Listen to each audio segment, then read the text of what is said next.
Assalamualaikum warahmatullahi wabarakatuh. Alhamdulillahirabbil alamin.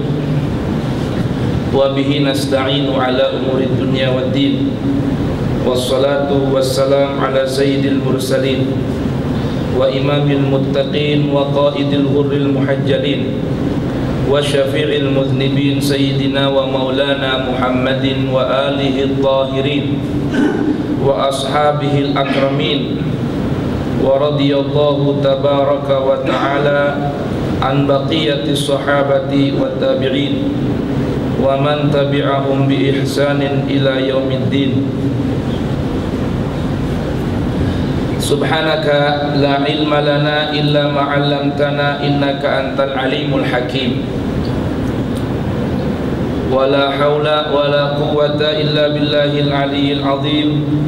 Farabbi shrah li sadri wa yassir li amri wahlul 'uqdatan min lisani yafqahu qawli.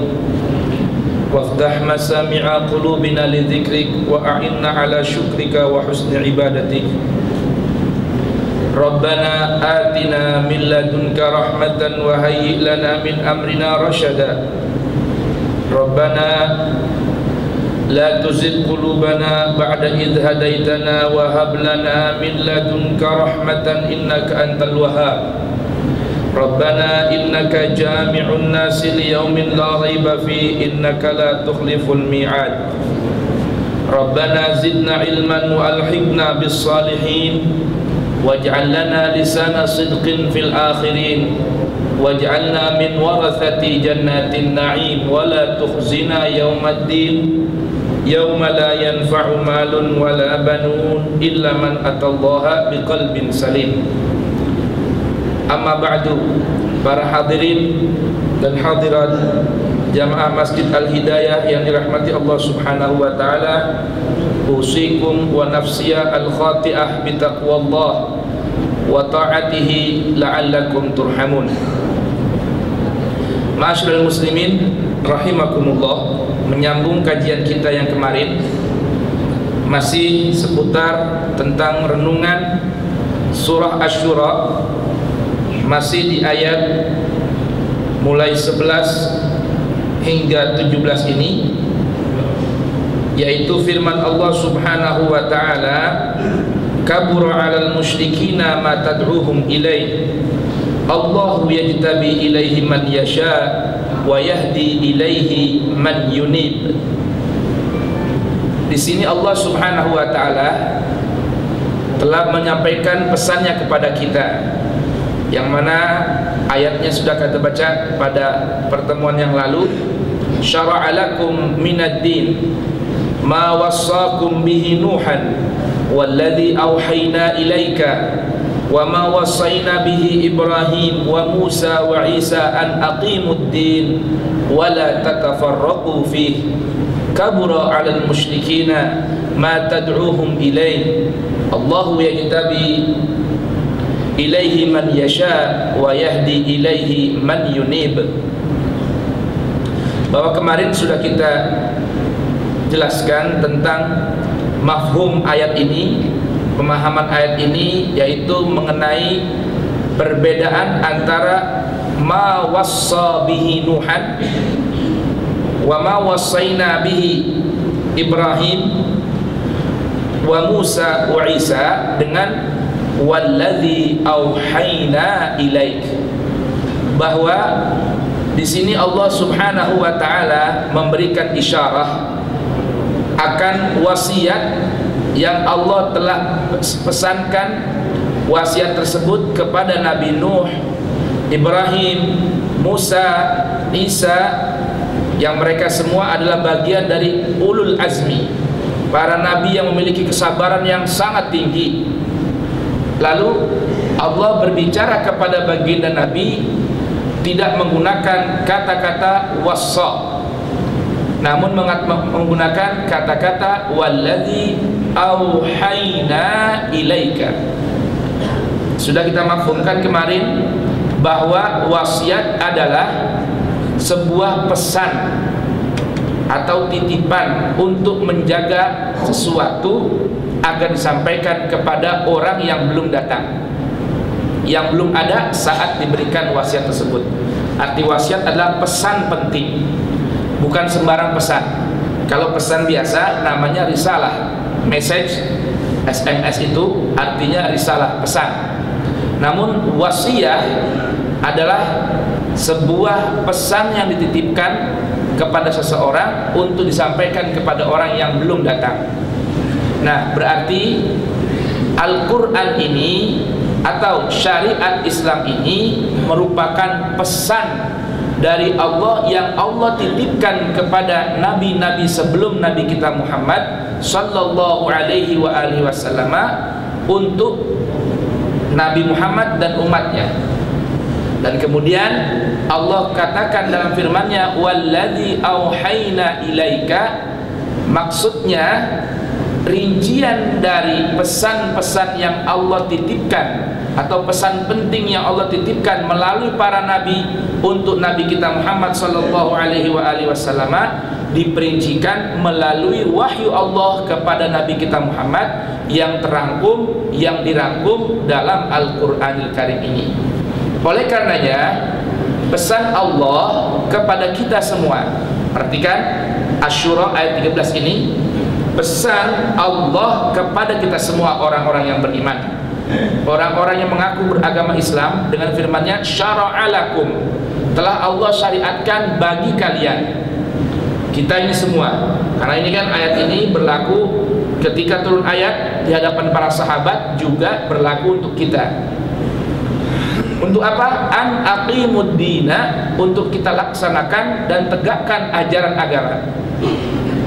Agama apa? Yaitu Islam, yang Allah sudah sempurnakan sebagaimana firman Allah tabaraka wa taala, a'udzubillahi minasyaitonir rajim, al-yauma akmaltu lakum dinakum wa atmamtu alaikum ni'mati wa raditu lakumul islama dina, wa raditu lakumul islama dina. Al-yauma, di hari ini, akmaltu, telah aku sempurnakan, lakum, bagi kalian. Ya, tentunya saat itu ketika firman ini turun di kalangan sahabat-sahabat Nabi, orang-orang yang beriman mendengarkan, menyaksikan turun ayat ini. Nah, ini pun ayat berlaku buat kita, karena ada sebuah kaidah al-ibrah bi umumil lafaz la bi khususis sabab. Yang jadi perhitungan itu, ibrah, ukuran adalah apa? Al-ibrah bi umumil lafaz, keumuman lafaz ayat ini, nas ini, la bi khususis sabab, bukan kekhususan sabab turunnya ayat ini. Ya. Nah, jadi ayat ini turun di mana? Di hadapan para orang-orang yang beriman di kalangan sahabat Nabi, al-yauma akmaltu lakum dinakum. Kata Allah kepada mereka semua orang yang beriman, dan ini khitabnya, arah bicaranya juga kepada kita. Hari itu sudah aku sempurnakan nikmatku pada kalian atau buat kalian. Wa atmamtu alaikum nikmati, dan aku telah sempurnakan nikmatku untuk kalian. Wa raditu, dan aku telah restu, telah ridha, lakum, untuk kalian, al-Islam, agama Islam, dinan, sebagai sebuah ajaran, sebagai sebuah agama. Oleh karenanya Allah berpesan di sini, kalau sudah Allah sempurnakan, an aqimuddin, laksanakanlah ajaran agama kalian, tegakkanlah syariat Islam ini, wala tatafarraqu fihi, dan jangan kalian berkelompok-kelompok fihi, dalam agama Islam. Lihat ini, kemarin sudah saya kasih gambaran. Asal kata tatafarraqu diambil dari kata-kata firqah. Akar katanya adalah firqah. Firqah itu adalah lawan dari kata-kata wihdah. Wihdah artinya bersatu, firqah artinya berpecah. Ya, lawannya bersatu apa berarti? Berpecah. Nah, dalam bahasa Arab, dalam kaidah bahasa Arab, ziyadatul mabna tadullu ala ziyadatil makna. Dalam kaidah bahasa Arab nih ada sebuah sebutan standar bahwa bertambahnya bentuk kata dalam bahasa Arab menunjukkan bertambah pula artinya.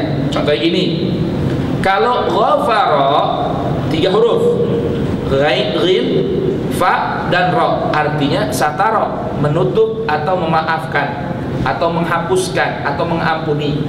Tapi kalau tambah kalimatnya yang asalnya ghafara 3 kata, maaf 3 huruf, bertambah bentuknya menjadi istaghfara. Berapa jadi? Ada hamzah, sin, ta, ghin, fa, ro. Jadi 6 hurufnya. Maka dalam bahasa Arab ini bertambahnya kata atau bertambahnya huruf, maka bertambah pula artinya. Kalau ghafara artinya mengampuni, maka istaghfara bermakna minta ampunan. Jauh kan maknanya? Kalau ghafara ngampunin, kalau istaghfara minta ampun. Nah, tadi Allah berpesan di sini wala tatafarraqu.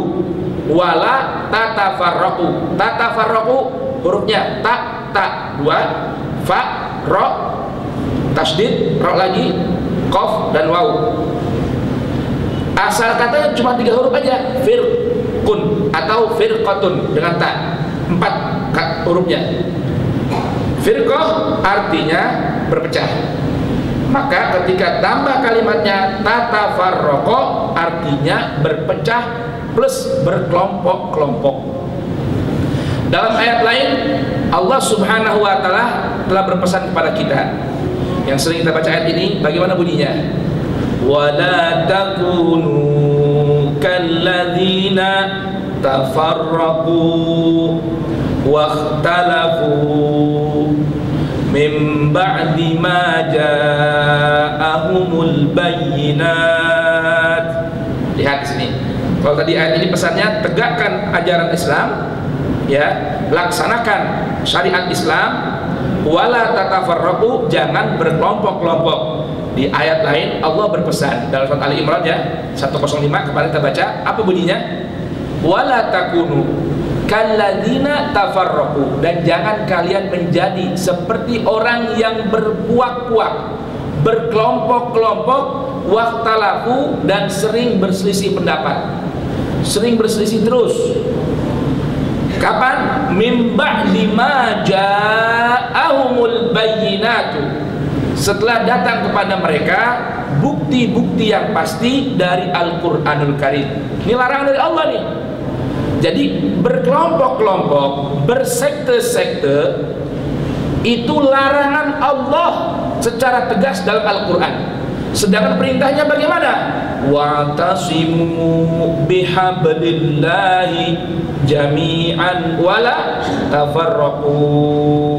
Lihat, wa'tasimu, berpegang eratlah kalian, bihablillah, dengan talinya Allah. Apa itu?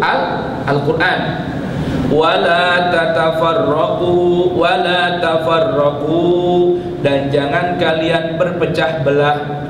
Lihat gambaran orang-orang musyrik bagaimana kata Allah dalam ayat lain, wala takunu minal musyrikin, dan jangan kalian termasuk golongan orang-orang musyrik.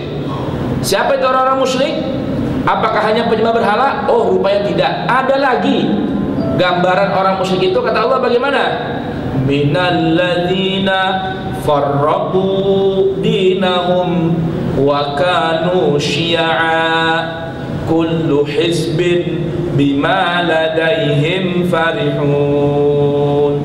Lihat itu. Apa kata Allah? Jangan kalian jadi atau masuk dalam golongan orang-orang yang musyrik. Siapa itu orang-orang musyrik? Minalladzina farraqu dinahum, yaitu orang-orang yang memecah-mecah, mengkelompok-kelompokkan dinahum, ajaran Islam mereka. Wa kanu syi'an, dan mereka berkelompok-kelompok, berpuak-puak, sehingga kullu hizbin, setiap kelompok, bima ladaihim farihun, dengan apa yang ada pada mereka, mereka berbangga diri. Ayo, ini sudah ada gambar dalam Al-Quran bukan? Sudah ada gambarannya kan? Lihat coba. Sekarang orang sekarang nih, kalau ditanya agamanya apa? Oh, saya Muslim. Muslim apa? Masih nggak puas nih. Saya Muslim. Iya, Muslim apa? Anda Muslim Syafi'i, Maliki, Hanafi, Hambali. Anda Muslim NU, Muhammadiyah, Persis atau Irsyad. Anda Muslim Sunni atau Syiah. Tuh, sekarang begitu semua tuh. Kalau tanya Anda beragama apa? Saya Muslim, alhamdulillah. Iya, Islamnya apa? Loh, Islamnya apa? Kok nggak bisa merasa cukup dengan saya Muslim? Padahal Allah bilang bagaimana dalam Al-Quran? Wala tamutunna illa wa antum muslimun. Ayat tuh, firman Allah dalam Al-Quran tuh, Ali Imran. Dan janganlah kalian sampai mati kecuali dalam keadaan Muslim. Ada nggak tambahan Muslimnya? Muslim NU Muhammadiyah ada di Al-Quran bilang gitu? Nggak ada. Kenapa sekarang orang nggak cukup ya dengan Al-Quran ya? Harus ada tambahan. Coba dah Anda kalau ditanya orang nih, tanya orang atau kenalan sama teman orang atau teman atau gimana, ente Islamnya Islam apa? Kalau Anda bilang Islam, saya Islam, Muslim. Iya, Islamnya apa? Pasti gitu. Ditanya nggak cukup itu. Allahu Akbar. Sedangkan Allah bilang dalam ayat lain bagaimana?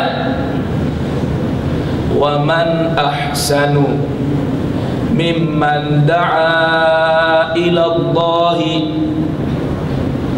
mimman da'a ila Allah wa amila salihan wa qala innani minal muslimin.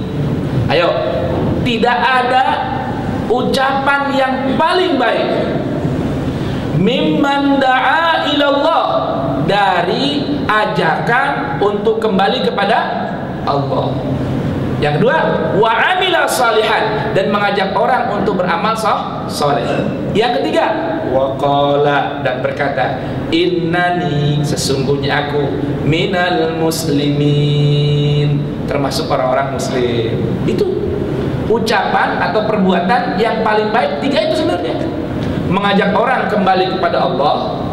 Yang kedua, mengajak orang beramal soleh. Yang ketiga, berikrar bahwa saya orang muslim. Tanpa pakai embel-embel. Di Al-Quran nggak pakai embel-embel. Nggak ada di Al-Quran begini. Wa qala innani minal muslimina sunniyin. Nggak ada. Wa qala innani minal muslimina syi'iyyin. Nggak ada. Wa qala innani minal muslimina nahdiyyin. NU nggak ada.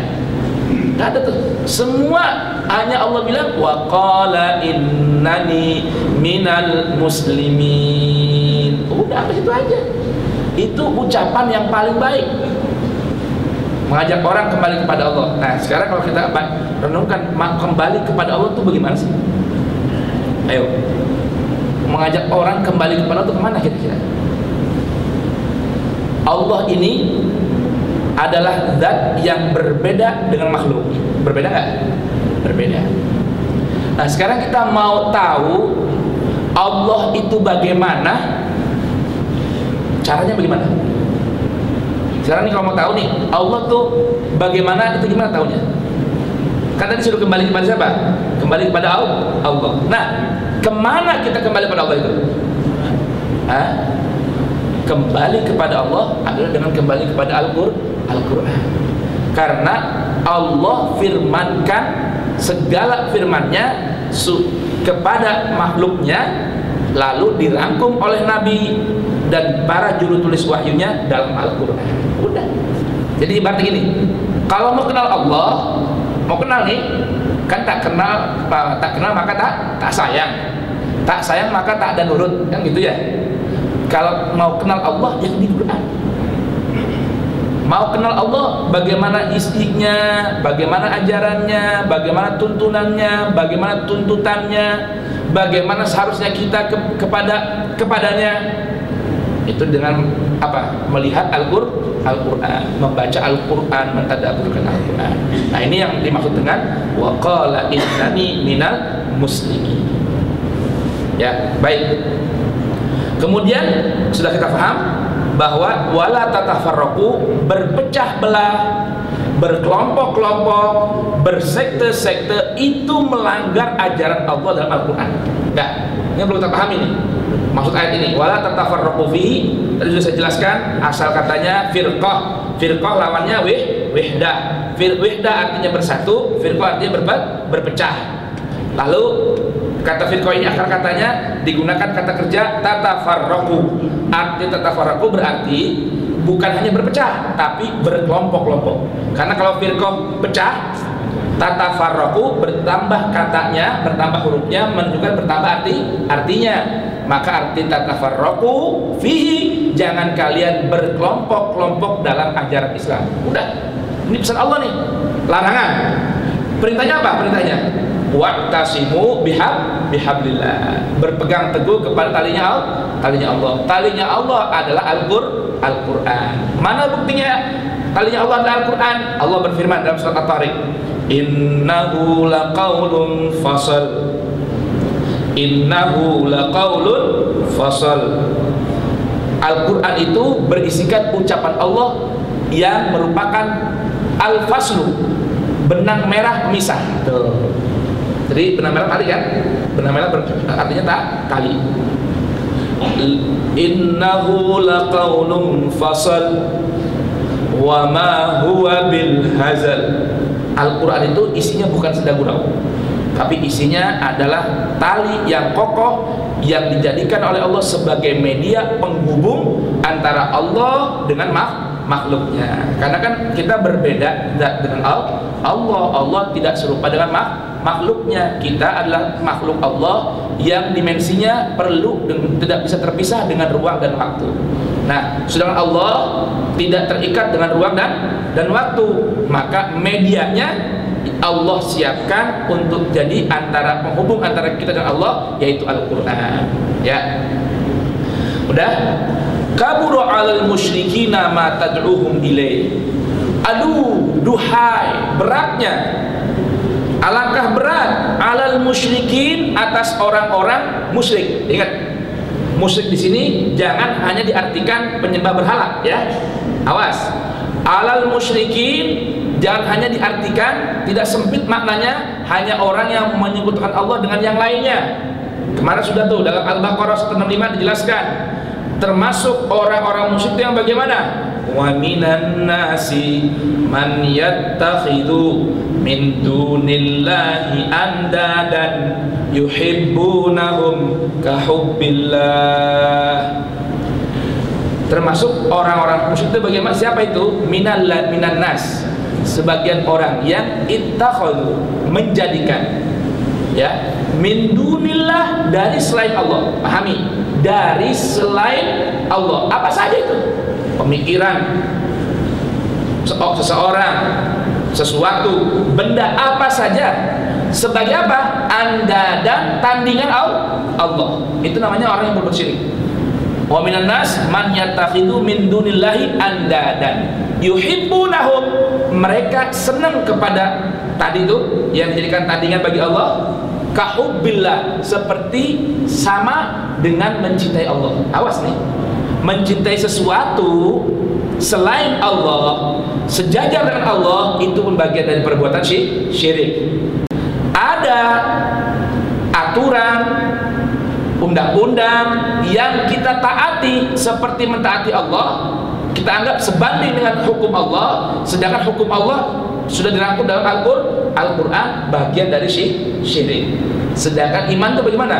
Walladzina amanu asyaddu hubban lillah. Dan yang namanya iman itu hakikatnya adalah apa? Mencintai Allah lebih dari yang lain. Tuh. Dari cinta kan tunduk, ya kan? Dari cinta itu patuh, kenal, sayang, cinta, akan tunduk, akan ikut. Nah, sedangkan dalam Al-Kahfi Allah jelaskan lagi, wala yusyriku fi hukmihi ahada, dan tidak menyekutukan Allah dalam masalah aturan dan keputusan dengan yang lainnya. Tuh.